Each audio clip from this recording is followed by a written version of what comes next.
ان کے جو استاد ہیں عیسیٰ ابن یونس، آپ کو پتا ہے ابو اسحاق السبیعی معروف ان 6 روات میں سے ہیں جن کے تعلق علی بن مدینی نے کہا کہ احادیث کا کل ذخیرہ ان 6 کے ارد گرد گھومتا ہے. تو ابو اسحاق السبیعی رحمہ اللہ کے پوتے ہی ہیں، اور ابو اسحاق السبیعی رحمہ اللہ کا زمانہ بھی انہوں نے پایا.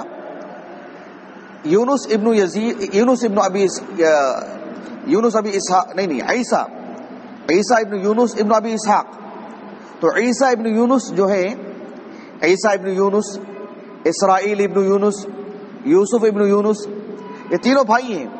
ان میں سے عیسیٰ ابن یونس سب سے زیادہ علم اور فضل کے اعتبار سے، صرف موازنے میں نہیں، فی نفسی بہت بڑے عالم دین. عیسیٰ ابن یونس ابن ابی اسحاق السبیعی ابو عمرو الکوفی ملک شام میں رہا کرتے تھے، بارڈر پر. آج ہندوستان کے سرحد پر ایک فوج رہتی ہے نہیں، پورے ملک کی حفاظت کے لیے. یہ فی نفسی بہت بڑے عالم دین، بہت بڑے عظیم محدث. ایسے محدثین کی ایک بڑی تعداد ہے جو مسلمانوں کی سرحدوں میں رہ کر کے حفاظت کرتے تھے، وہ وہیں زندگی لگاتے تھے، پھر وہیں رہ کر کے پڑھتے پڑھاتے تھے. تو یہ بھی انہیں میں سے مرابط، ملک شام میں جو بارڈر تھا مسلم سرحدوں کا، مسلم حکومتوں کا، مسلم حکومت کا، تو اس کی حفاظت کے طور پر وہ وہاں رہا کرتے تھے. سمجھ رہے ہیں آپ؟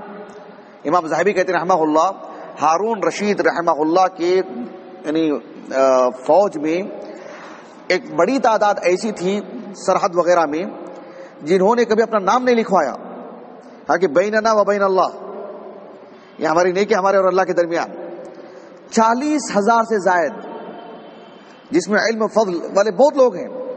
ہم کتب ستہ کی روات کو پڑھ کر کے کسی مسجد کے امام نہ سمجھے ان کو، غازی تھے. ایسے ایک دو نہیں، ایسی بڑی تعداد مل جائے گی آپ کو. تو عیسیٰ ابن یونس عیسیٰ ابن یونس ابو اسحاق السبیعی، یہ بھی انہی میں سے 187 ہجری 80 پر 7 ہجری سن وفات ہے ان کا. ملک شام میں انتقال ہوا، 8واں طبقہ ہے. اخرجہ الجماعہ.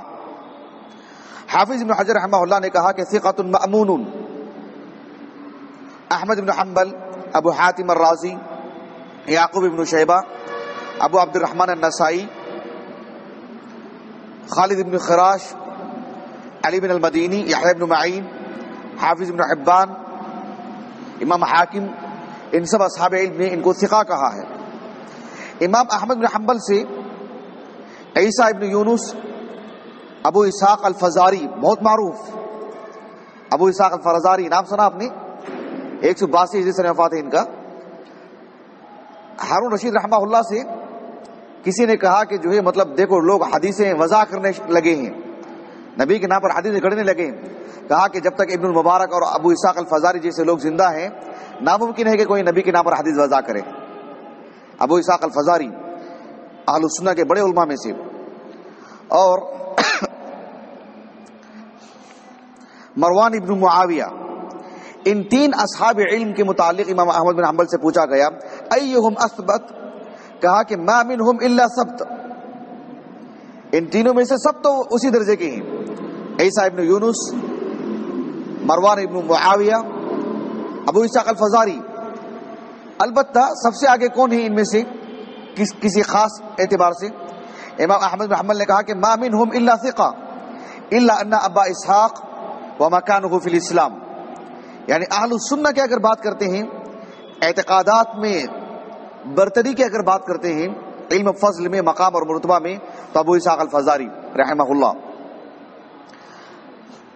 علی ابن عثمان ابن نفیل وہ کہتے ہیں کہ میں امام احمد بن حنبل سے پوچھا کہ ابو قتادہ الحرانی، ان ابا قتادہ الحرانی ایک صاحب ہیں، کان یتکلم فی وکیع وعیسیٰ ابن یونس وابن المبارک. کہا کہ ابو قتادہ الحرانی عبداللہ بن مبارک، امام وکیع اور عیسیٰ ابن یونس پر کلام کرتے ہیں، نقد کرتے ہیں. تو کہا کہ من کذب اہل الصدق، کیا کہا امام احمد بن حنبل نے؟ من کذب اہل الصدق فہو کذاب. کیا اصول ہے دیکھیے آپ. چلیے ایک اور بات، عثمان ابن سعید الدارمی معروف، ان کی کتاب ہے النغز، وہ کہتے ہیں کہ میں یحییٰ ابن معین سے پوچھا کہ فعیسیٰ ابن یونس احب الیک او ابو معاویہ. ابو معاویہ محمد بن خازم سے متعلق ہم نے پڑھا نا کہ کس کے خاص تلمیذ ہیں وہ؟ امام اعمش، سلیمان بن مہران اعمش کے. کہا کہ اگر امام اعمش کی بات کرتے ہیں تو ابو معاویہ وہ احب الیک یا عیسیٰ ابن یونس؟ تو کہا کہ ثقۃ و ثقۃ، یعنی فی الاعمش، اعمش سے روایت کرنے میں ابو معاویہ ثقۃ فی الاعمش، عیسیٰ ابن یونس ثقۃ فی الاعمش. سمجھے آپ؟ اس طرح کے موازنے سے رتبہ معلوم ہوتا ہے علم فضل میں وہ کس جیسے ہیں. بات میری واضح ہوئی آپ کو؟ جی. علی بن المدینی رحمہ اللہ کہتے ہیں کہ جماعت من الاولاد اثبت عندنا من آبائهم. محدثین میں یعنی فلان ابن فلان، فلان ابن فلان، والد بھی محدث، فرزند بھی محدث. کہا کہ عندنا جماعت من الاولاد اثبت من آبائهم، کہ اولاد بچے فرزندان اپنے آبا سے علم فضل میں زیادہ مقام رکھتے ہیں. ان میں سے عیسیٰ ابن یونس بھی، یونس ابن ابی اسحاق السبیعی، ان پر کلام ہے، ان پر نقد کیا گیا ان پہ، لیکن عیسیٰ ابن یونس علم فضل میں بہت بڑا مقام رکھتے ہیں. آخری بات، یہ کتاب بعد میں آپ دیکھ لیجئے گا، شاید میں آپ کو اس سے پہلے بتایا ہوں کہ السابق واللاحق خطیب بغدادی رحمہ اللہ کی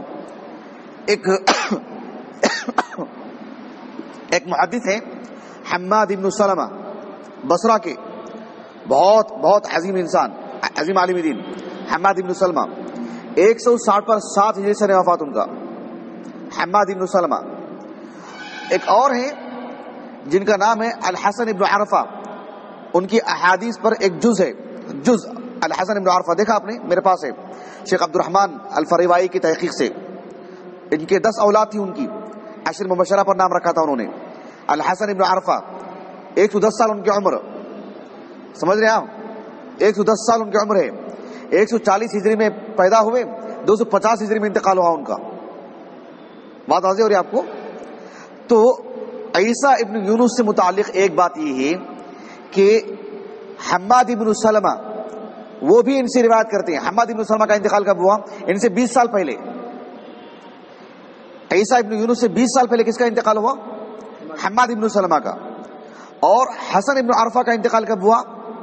250 کو، لگ بھگ تقریباً 65 سال بعد، لگ بھگ، سمجھ رہے ہیں آپ؟ لگ بھگ 65 سال بعد. گویا کہ ایک راوی ہیں اور ان کے 2 تلمیذ کے سن وفات کے درمیان 100 سال کا عرصہ، 160 پر 7 اور 250. مان لیں میں آپ کو ایک مثال دیتا ہوں. مولانا ظہیر الدین صاحب ہیں، 1 سال پہلے انتقال ہوا ان کا، مولانا ظہیر الدین صاحب کا. ان کو گزشتہ سال جب ان کا انتقال ہوا تو انتقال سے 2 مہینے پہلے کسی نے ان سے پڑھا، اور پڑھا تو 20 سال کی عمر میں پڑھا.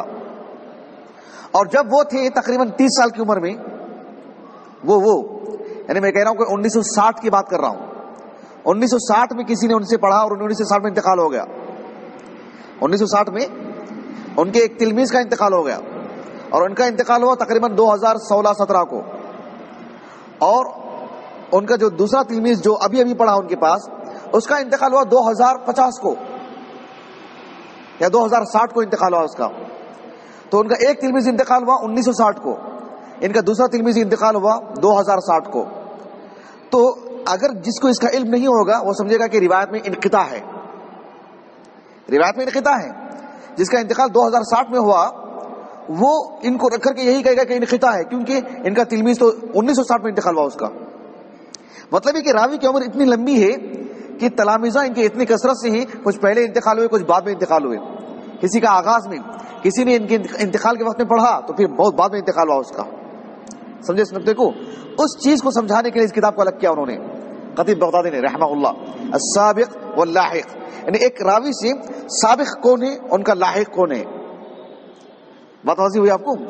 ابو الحجاج المزی رحمہ اللہ اس کتاب کو لگ بھگ جہاں جہاں انہوں نے لکھا ہے سب جگہ تہذیب الکمال میں داخل کر دیا ہے، پوری کتاب السابق واللاحق.